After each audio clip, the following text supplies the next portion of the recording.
999ers risk their lives every day keeping us safe. You're putting yourself out there to help other people at their most precious time of need. But all too often, they're abused and attacked. Their house is on fire and they're attacking us. I was standing up with her hands around my throat. No. These personal attacks on police, paramedics and firefighters are at an all-time high. He's telling me, I'm going to kill your wife and I'm going to kill your family and I'm going to kill you. Leaving them traumatised and unable to work. How do you come to terms with knowing that you can't go and do the job that you love? But while the violent criminals responsible are hunted down and brought to justice, our protectors fight to get well and back on the job. We kept people safe, we put away the bad guys. I'm not going to let some man ruin it for me. This is my future, this is what I enjoy doing. Ready to face the next critical incident. Oh, police!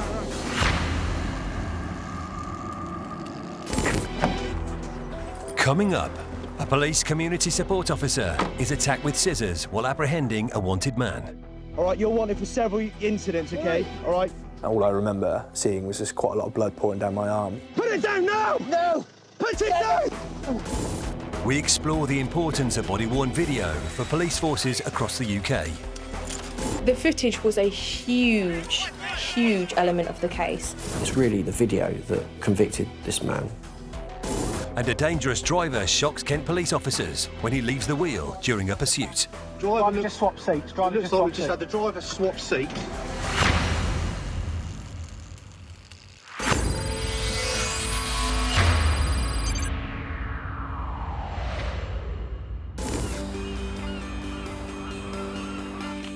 Police community support officers are a vital part of police forces across England and Wales.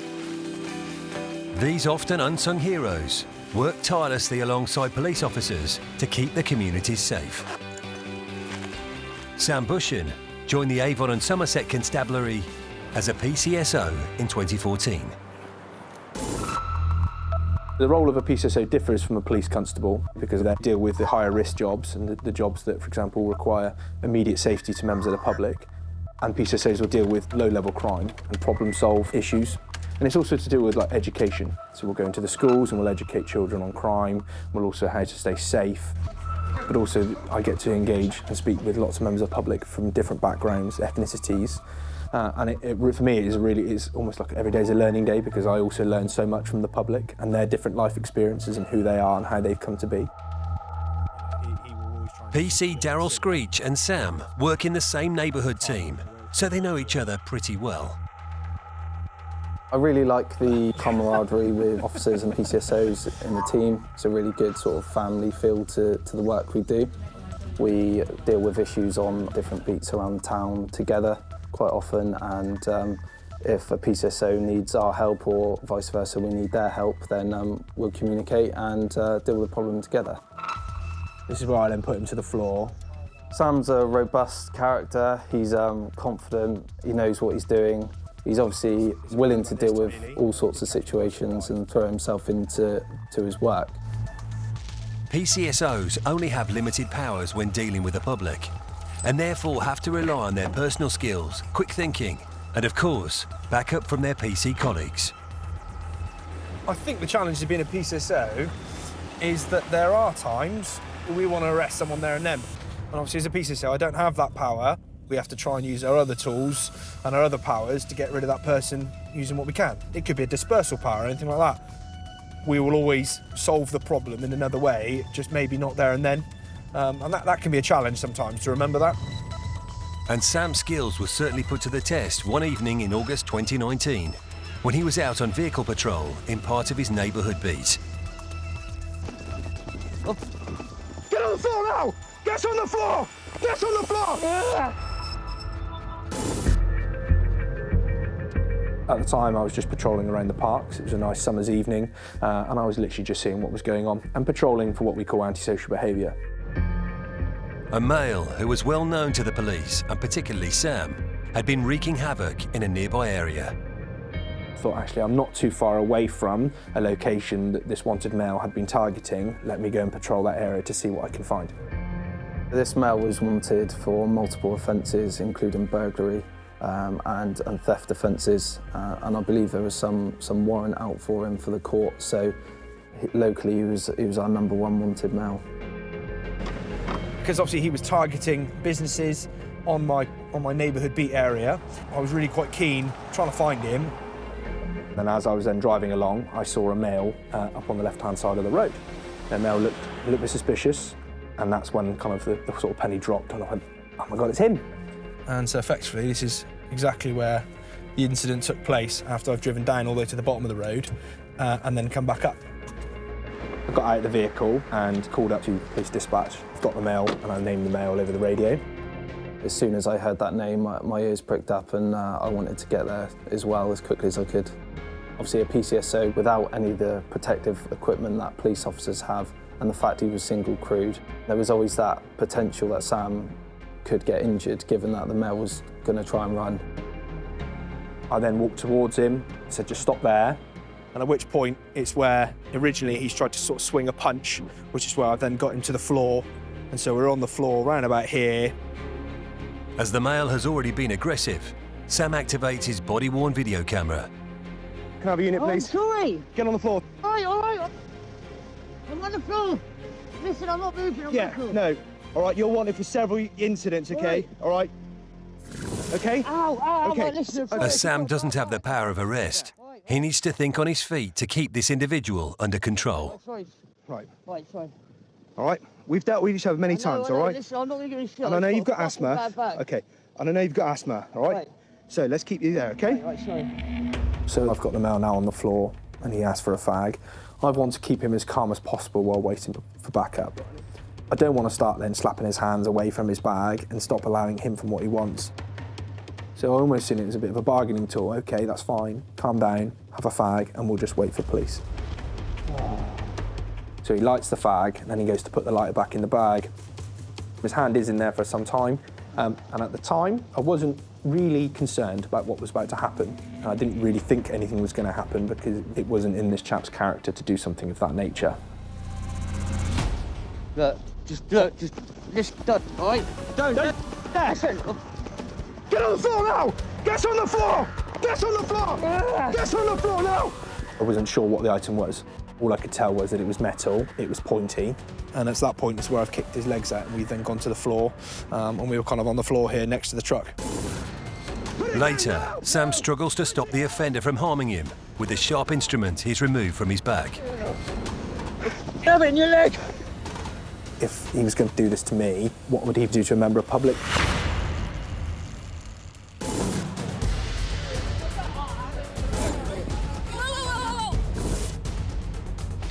Body-worn video, or BWV, has become a common piece of kit for police officers across the UK, with over 63,000 now in use. Further patrols to make, please. The first tests on this piece of equipment were carried out in 2006 by Devon and Cornwall Police in Plymouth. The idea behind introducing BWV was to reassure the public, resolve complaints about the police more quickly, and to reduce assaults on officers.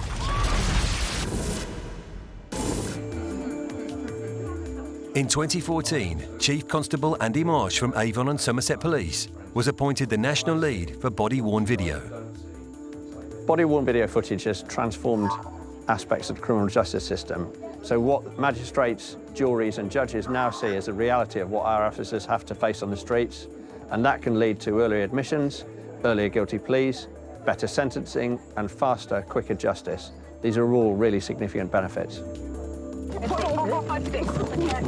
In terms of an assault on an officer, we'll actually show the demeanour, the language, the injuries, the impact that cannot really be accounted for in a written statement in the same way. So it has actually transformed a court's understanding. I know how much magistrates and judges value seeing that real footage, and I'm very familiar with cases where judges and magistrates have asked to see the footage of officers being assaulted again and again and again because they want to understand what's happened. It's now pretty standard kit within the United Kingdom, and we're global leaders around the use of body-worn video in policing. We've had body-worn cameras in Kent for some time. I wanted three benefits from it, absolutely, hopefully allowing victims to get better justice at court through guilty pleas, and that's happening. to deal with complaints against officers, malicious or better officer behaviour, and that's happening. And then thirdly, to give officers more confidence when they're on the street. No. No. PC Daniel Stride was attacked with a knife while attending a call. His body-worn video was used in the court case, which resulted in the offender being sentenced to 9 years in prison. It would have affected the case so much so that it would have been my word against the defendants. And it may not have got to the point in court on an evidential basis. So by having that camera, it really did make a world of difference because we had the evidence for court. And it's really the video that convicted this man and got him the prison sentence that he did. You're under arrest. On suspicion of assault in police. Don't have to say anything. We may harm your defence. For Detective Constable Natalie Backhouse, body-worn footage was crucial evidence in her investigation into an incident where 8 officers from Essex Police were doused in petrol. The footage was a huge element of the case.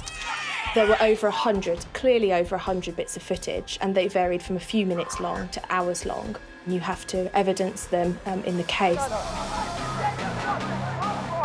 On the footage, it's clear. You can see that person was fully intending to attack these officers. You cannot deny the act there. The footage shows it so clearly. He was sentenced to the maximum within the guidelines that the judge could deliver, and 3 years and 9 months, I believe it was, in prison. He'll spend that time thinking about what he's done, and for that I'm glad.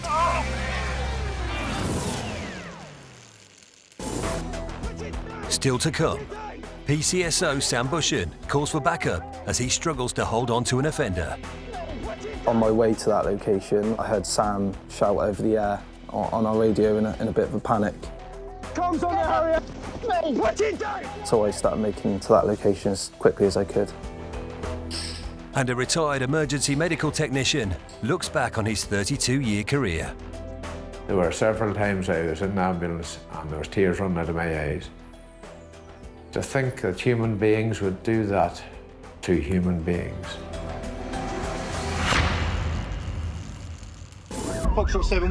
Reckless drivers put the lives of the public, the police and themselves in danger. In this clip, officers from Kent Police are in pursuit of a driver who is speeding through residential streets in an attempt to avoid being caught. Vehicle is taken first. The officers travelling directly behind the driver then witness him do something extremely dangerous. Route and road. We've got people moving around in the vehicles. Stand by. Driver's just got in the back. Driver just swapped seats. Just had the driver swap seats. The police are shocked as the driver leaves the wheel and climbs into the back seat while travelling at a speed of 40 miles per hour in a residential area. Driver's just got in the back. As the car veers onto the wrong side of the road, the passenger jumps into the driver's seat and pulls the car over.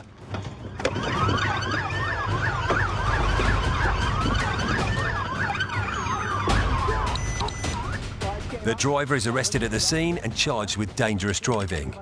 He pleaded guilty to the offence and was jailed for 14 months and banned from driving for more than 3 years.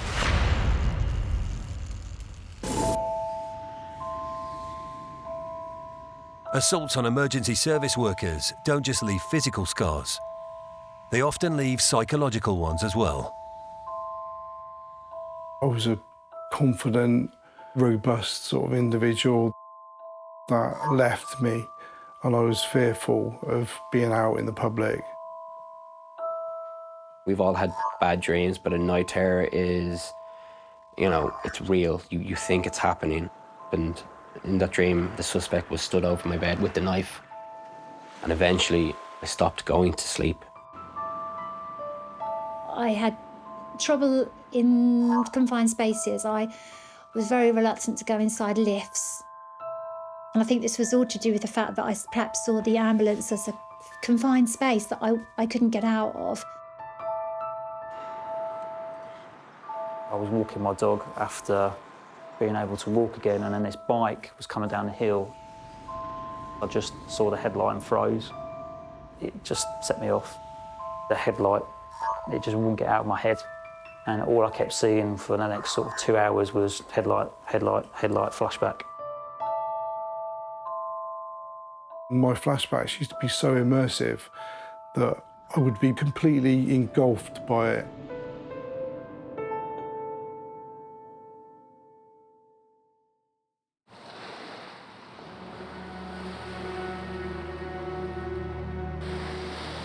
Post-traumatic stress disorder, or PTSD, is an anxiety disorder caused by exposure to traumatic and distressing events. During World War I, it was first described as shell shock. It wasn't until the 1980s that it was given the name that we know it as today. Some of those at most risk of PTSD are emergency service workers due to the volume of disturbing events they are exposed to. A study by the University of Cambridge, sponsored by Police Care UK, suggests the rates of PTSD in the police service are almost 5 times higher than in the general UK population. Dr. Michael Patterson, a former police officer in Northern Ireland, lost both his arms when a rocket-propelled grenade was launched at his police Land Rover in 1981. He went on to become a clinical psychologist and has done a lot of work with emergency service workers suffering with PTSD. Whenever a disturbing event occurs, maybe a threat to oneself or somebody else, in other words, you witness it, and the response could be a strong emotional one, could be one of fear, could be a sense of helplessness, could be a sense of horror. And once that occurs, it can challenge the brain's ability to process it. Now, sometimes we will process disturbing events naturally, and somebody who would be symptomatic for post-traumatic stress, let's say 4 weeks after an incident, there's a 50% probability they'll be non-symptomatic 6 months later. Research tells us this. So natural healing does occur. For someone exposed to trauma, their brain may not file this event in the normal way because it's too distressing. So it's stored differently and is easily accessed. You can think of them as being stored in what's called a memory network. Channels of information that are associated with each other that form this memory. So one channel could have the sensory aspects of the experience, the sights, the sounds, the smells and the tastes. Another are the thoughts we had at the time of the event, another are the emotions, then the physical sensations, and then a negative belief about ourselves is created by that, and that becomes locked in. From time to time, things will activate that memory network as it's stored. There could be reminders in the here and now, so it could be something comes on TV, or it could be the sound of a police siren going or an ambulance going past, activates the memory network. What's stored there feeds up into the present and causes that disturbance. And as we go through life, we'll draw on what we believe about ourselves to make sense of the situation we're in. So it's going to colour our perception, affect our attitude, and then affect our behaviour. Is PTSD within the police? Yeah, it's there. It's always been there. It's never been recognised before. There's been historically reluctance for it, probably also a bit of ignorance, but we'd never had the support that we got now to be able to deal with it. We dealt with it in a very, very different way, even 5 years ago. So it's good that it's actually now being recognised. It's important that it's being recognised, because if we don't recognise or acknowledge it, how are we going to deal with it?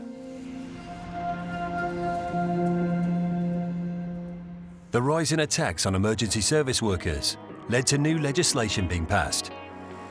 The Assaults on Emergency Workers Offences Act 2018. This proves that protecting the well-being of emergency staff has never been more important. Police, fire and ambulance services all have some form of support system in place in the event any of their staff are assaulted. It's just about sort of making sure that if those officers are feeling down, they are feeling lonely, they're feeling not at their best because of what's happened, that we can help because we understand it. We learn from what's happened before, and we try and make sure that what has been an outcome doesn't become an outcome for them. But there is far, far greater support there now. One of the services in place for any police staff who encounter a traumatic event during this work is TRIM, Trauma Risk Management. This is an evidence-based, voluntary, peer-led support system to help identify any issues at an early stage. They go through a set of questions, but in a manner where you don't realise. So they're kind of scoring you on a level to work out what help you need, essentially. PCP Tormerod used the Kent Police TRIM service after being hit by a car he was trying to stop with a stinger, resulting in a badly broken leg. I then moved into one-to-one counselling with our welfare services here at headquarters. And then after 3 personal sessions, I moved on to what a Feel Well, Live Well course, going through how your brain works, essentially. And kind of explain it all, hopefully in a little while, that everyone can understand. Of course, it's not just police who need support after they've been abused. Even ambulance staff come under attack. Emergency medical technician Dylan Parry has been with the Welsh Ambulance Service since 1985. He recently became a project officer, supporting staff who have been victims of violence and aggression at work. When I get these reports in and I contact those staff, the first thing I ask is, how are you? And I find that that is sometimes as good as anything you can offer them, that someone actually cares. No, there won't be any issues with that. You've got to get yourself sorted. There are lines that are being crossed that are just simply not acceptable, and we cannot underestimate the effect it's having on those staff. I will contact them on a regular basis to provide the extra welfare support that they may or may not need. I will liaise between them, the police, and the Crown Prosecution Service in terms of helping them provide statements, getting outcomes for them, and keeping them updated on the case progress that is being made. Part of this is to make this process as easy as possible for them. The most important thing is their welfare and well-being. Are they okay?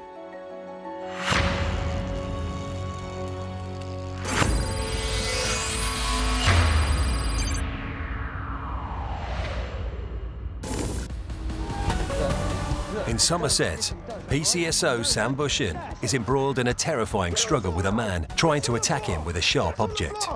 Get on the floor now! I wasn't sure what the item was. All I could tell was that it was metal, it was pointy. The individual is attacking Sam with a pair of nail scissors. Put it down! Get off Put it down! Get off Put it down! Get off me! Put it down now! Put it down! Put it down! I've called for assistance on the radio. Comms on the area! Put it down! On my way to that location, I heard Sam shout over the air on our radio in a bit of a panic, just asking for more units. And so I started making to that location as quickly as I could. Put it down! Attacking me!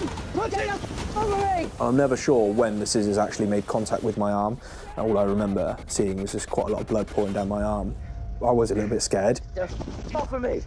This is me! Look at me! Get off of me! Look at me! Get off of me! Get off! If he was planning to do this to me, what would he potentially do to a member of public if they were to catch him committing offences at their location? I've got to keep hold of him because he is causing so much devastation across the community. The male has been biting and scratching at Sam's hands to try and release himself, but then starts making threats to cause Sam further harm. Get off! Stab it in your leg! Look at me! How many times? How many times have I dealt with you and been nice? How many times have I dealt with you and been nice? No, you just whacked me right hook. After 4 exhausting minutes of restraining the offender on the ground, Sam sees a welcome sight. PC Screech, my hero, he came from that direction.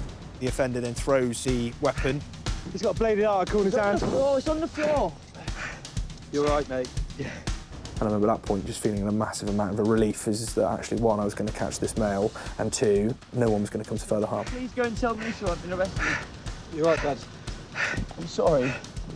I saw Sam had a lot of blood on his arms, so immediately I knew how serious the incident was. I'm sorry. I'm sorry. I've dealt with this individual many times, and most of those times have been through my PCSO work, engaging with him, offering him, actually, if he's just come back out of prison, is there something we can do to help you, to stop you going back into that path of offending? This individual's told me that he has a trade. He used to, a couple of years beforehand, he was working and was in a normal situation. So I'd offered to try and help him find work, to see if we could get him back into that line of work, to stop him from reoffending. And that's kind of part of the role, again, as a PCSO, is, engaging with these individuals to try and stop patterns of offending. So it made me really angry. I thought, how dare you, I've given you so much leeway and so much respect as a human being, you continue to completely disregard that and want to continue to assault me. You're right, Dad. I feel that sometimes members of the public see a PCSO and don't give them the respect they deserve. Arrested. Sorry, you're under arrest. Yeah. For assault, police. I know. Right? Sorry. You don't have to say anything. May harm offensive. You do not. As soon as he saw I had arrived, he knew he was going to get arrested and changed his tune whilst it was just Sam. He was trying to get away. Sorry, all right. You okay, bud? He's caught me. Sorry. I'm sorry. What's he used on you? Her scissors on the floor. I'm sorry. While the offender was taken into custody, Sam was taken to hospital. Luckily, he didn't need stitches for the puncture wound and was advised to get jabs to prevent any potential infection. Following the incident, I'm going to be completely honest, the hindsight and the what if played a massive part on my mental health. It was something that I constantly was concerned about, was should I have done this, should I have done that? This could have happened, this could have happened. And then I remember there were several moments where, I was in the shower one day and, I sort of came close to tears in the shower, generally because of the thought of my family and children. And don't get me wrong, I know that obviously now the injury was minor, but for me it was the what if, because obviously this male was continuing to want to cause damage to me. It was the concern of actually that could have been far worse. And unfortunately for me, that played on my mind quite a few days and weeks afterwards. But actually looking back over the weeks as the weeks went on, I was impressed at how I dealt with it, because actually I'd minimised any further incident from taking place. I'd minimised any injury to also the offender, and also the offender was caught. The male pleaded guilty to 3 counts of burglary, actual bodily harm, possession of a sharply pointed article, 8 counts of theft-related offences, breach of an existing court order and other offences. He was sentenced to 5 years in prison. It's quite difficult to get someone put in prison for that long, and I felt it was a good sentence achieved by all the team here in Taunton. Sam returned to work the day after the incident and is feeling much more positive. Being at work was the best place, because I was with people that were understanding but also supporting, and also still having that banter there to take the mickey out of me a little bit was just what I needed. All those emotional moments have gone. I'm feeling fine now, actually, after all of the processes that I've had. A little bit of counselling, back into the gym, and support from colleagues. However, Sam's incident has highlighted how vulnerable PCSOs can be when patrolling their neighbourhoods. We do not have any forms of PPE, personal protective equipment, other than our body armour. Ultimately, I would feel more comfortable if I was given more equipment. Obviously, I understand that giving more equipment then requires more training. So with that level of training, then potentially there's just minimises any future or potential risks that would happen to either me or my other PCSO colleagues. It's made me think more about our PCSO colleagues and the risk that sometimes they put themselves in, and I don't think they get enough credit for that. They haven't got any of the equipment and not all of the training that police officers have, but often they are first on the scene and they have to put themselves sort of in danger to protect the public and try and catch people. So it's since the incident, I just really take my hat off to them and thank them for all their hard work. But Sam's bravery hasn't been overlooked. He was awarded a commendation by Avon and Somerset Chief Constable Andy Marsh. I decided to give Sam Bushton a commendation because I felt that his bravery went way beyond what I would expect of any police officer, let alone a PCSO. And let's remember, a PCSO is fundamentally focused on engagement and prevention. I don't pay those individuals to fight in the streets with criminals, let alone be attacked. And Sam had courage to tackle the incident. He had courage to hold on to the individual. And I think he comes across as a very caring, compassionate and vocational professional who we're very lucky to have. Sam hopes this incident will make the public more aware of the importance of the role he and his colleagues play in the community. Some people treat PCSOs with some disrespect and they see us as what's known as plastic police. But what they weren't aware of is that we do a very different job. It's just that at times those jobs can cross lines. And in this situation, I was willing to do whatever it needed to protect the public. And so for that aspect also, I wanted members of the public just to have that little bit more awareness and respect potentially for PCSOs, because both myself and my colleague, all of my PCSO colleagues, would have done the same and to protect the public.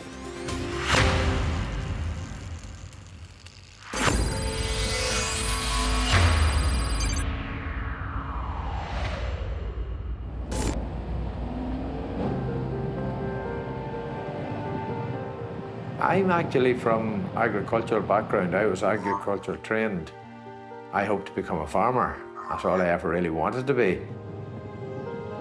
Therefore, at school, I didn't bother too much about education. I avoided it because, like, homeworks weren't done, and I came home to work. All I thought of in those early 70s was work was a farmer. But a dramatic event would lead Kenny Douglas down a very different track. We are married, my wife and I, for 40 years. After 1 year of our marriage, I was involved in a road traffic accident. It was, the vehicle I was in collision with a ready-mix concrete lorry, a lorry with a large tub of cement on the back of it.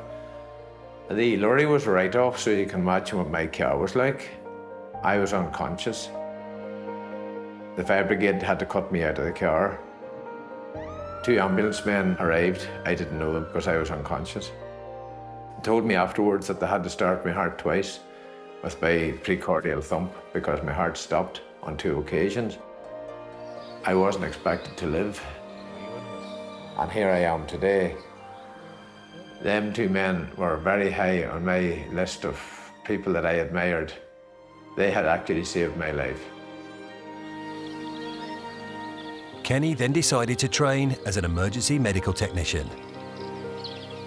I'd been a patient, and then I was being able to return what I felt to the community, what the community did for me, what the ambulance service did for me. My ambulance service started in 1985. I then started a 32-year career, and a couple of days.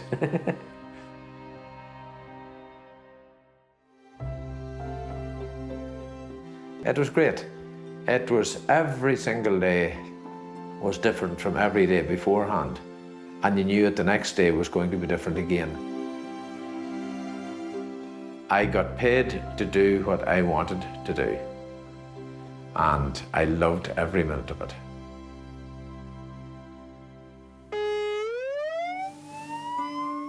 Although Kenny was passionate about his job, like many of his colleagues throughout the UK, he would encounter some terrifying situations when trying to help patients. We're transferring a lady, and she walked into the ambulance and sat down. I put her seatbelt around her. Every now and then she'd move her right hand down to the seatbelt clutch, and I'd say, "You okay there?" "Oh yeah, I'm okay." And every now and then the right hand would go down. And then all of a sudden, her right hand darted over, pressed the button on the seatbelt, and out she came with a knife she had concealed. It was like a steak knife from a kitchen. Her intentions was to carve up the person beside her. And I shouted with a raised voice to the driver, "Stop." And he just braked the ambulance suddenly. The sudden jolt of the ambulance going forward, stopping, brought her off balance. I grabbed her wrist, got the knife out of her hand, and we did radio ahead, and there were people at the location we were going to waiting for us, as well as the police. And the weapon was handed over, but I heard nothing more about her since. Unbelievably, there were occasions when Kenny went to call-outs and it was made clear uniforms weren't welcome, even ambulance crew uniforms. We did go to a location where there was a party going on, and we were sent because the neighbours had heard bottles breaking and somebody screaming. So having arrived at the scene, we never found a patient. We arrived at the scene walked the last bit of the distance because of way cars were close to the house and such things. And by the time we'd walked up an alleyway, brought what equipment we thought we may need, uniforms arrived on the scene. We weren't wanted. And next thing, there was missiles thrown at us. We took off to our heels. We had to because there was too many people after us. There were things being thrown at us. So thankfully on that occasion, as I run, I took my keys in my hand and into the driver's door, and the equipment I had in my hand was landed in the passenger seat. My mate was in the back, and away we went. But things did hit the ambulance, but there was no real damage done to the ambulance. But I think if we had stayed any longer, we may have been patient ourselves. But it was the tragedies involving the loss of young children and babies that affected him most.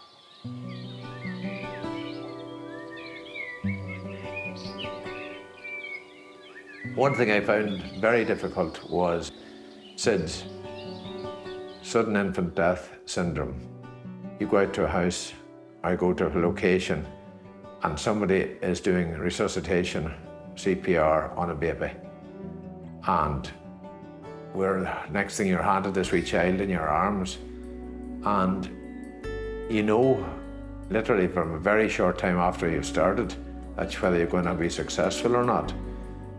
And it's very, very difficult to come running away from a scene with the mother and father or guardian with that child, knowing that they're not going to have their child back in their hands again, jumping up and being lively again. That I found very difficult.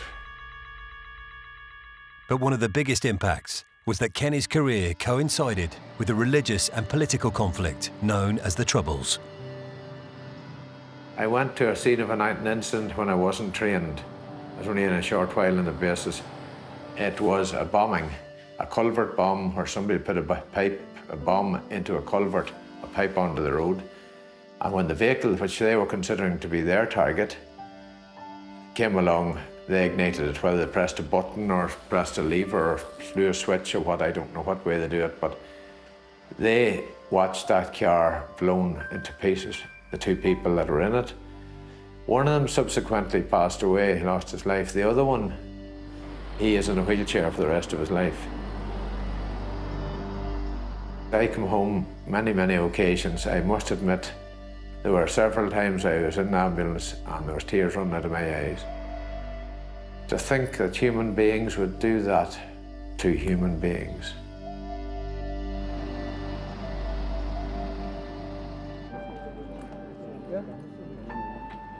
We had specialist doctors who had specialist training because they had so much practical work. There were so many patients coming in with so many traumatic injuries through terrorism that they had such practical experience. We had the top in the world in our country.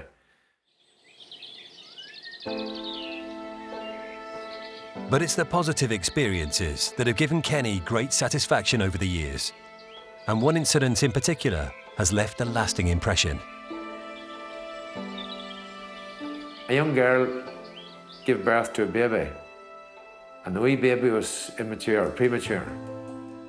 And I remember holding the wee baby and assisting it with breathing. You don't go in a baby, just enough air out of your lips, out of your cheeks, because you don't want to damage the wee premature lungs.